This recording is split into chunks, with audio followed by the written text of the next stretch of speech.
Doctor గారు ఆయన గన్నం గడిచిందిలే. మీ చెల్లికి ఏ భూమి?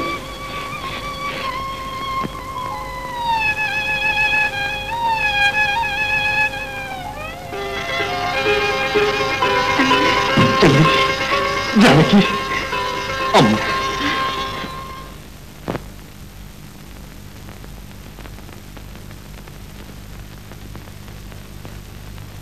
నమస్కారం బాబు. నమస్కారం. ఓహో వెంకటరామ గారా, రండి కూర్చోండి. ఎవరు మీ అబ్బాయా? అవును బాబు, మా ఆవిడకు వయసు మళ్ళినా పిల్లల మీద ఆశపోలేదు. అందుకని కస్తూరిబాయి ఆసుపత్రి నుంచి ఈ పిల్లవాడిని తెచ్చి పెంచుకుంటున్నాం. కాస్త బాగా చూడాలి బాబు. సార్, ఈ కుర్రాడు పెద్దాడైతే మీ అంత వాడవుతాడండి. అన్నీ మీ పోలికలే.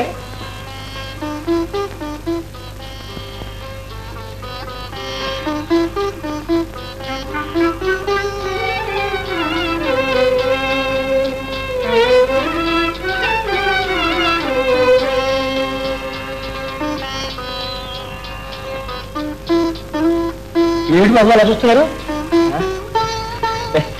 ఏం లేదండి. మంచి టానిక్ రాసివ్వండి బాబు. మా వాడు గ్లాస్కో బేబీ లాగా ఉండాలి. కాంపౌండర్ ఈ మిక్చర్.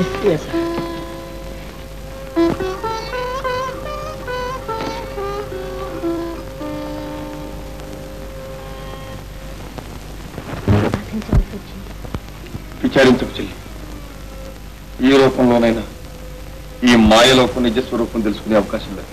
అవునన్నా, పెద్దింటి కోడలి ఏ పేదరాలు సుఖపడలేదని నువ్వు చెప్పిన మాట అక్షరాల నిజం. మనం ఇప్పుడే అక్కడికి వెళ్ళాలి. నేను నిరపరాధిని నిరూపించుకోవాలి. వద్దమ్మా, ఈ నీలాపరింతలు నిర్ణయించడానికి కాలానికి మించిన నీతివేత్త లేదు. అది సరే అన్నయ్య. ఏమిటమ్మా? నా పాపడు. పాపడు? ఓహో, మా మేనలుడా. మామను వెతుక్కుంటూ వస్తాడు పిల్ల కోసం. ఒకవేళ రాడు, ఈ 7 14 లోకాలకి యువతలా ఎక్కడున్నా సరే పిల్ల కూర్చుని మరీ పట్టుకొస్తాను.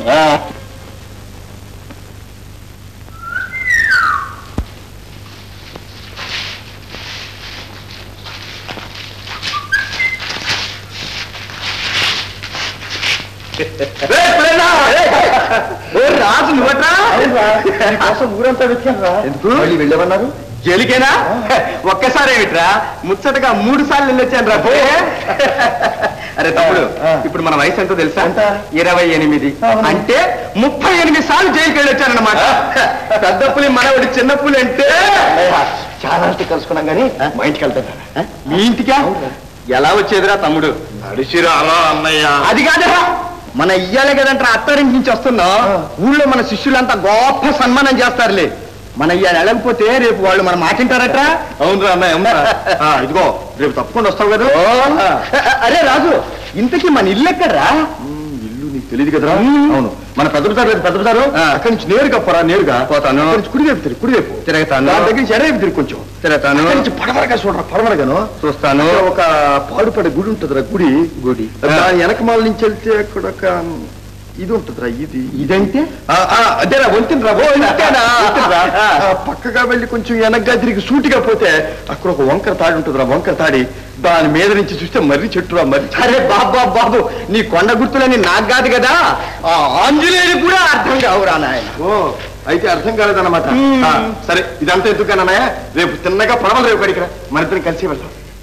నా రాజా, ఈ సంగతి ఇందాకనే చెప్పకూడదు. నువ్వు ఇందాకనే అడగకూడదు. భలే ఓడిరా.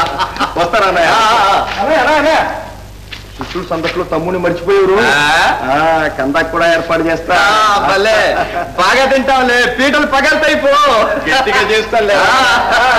వస్తా.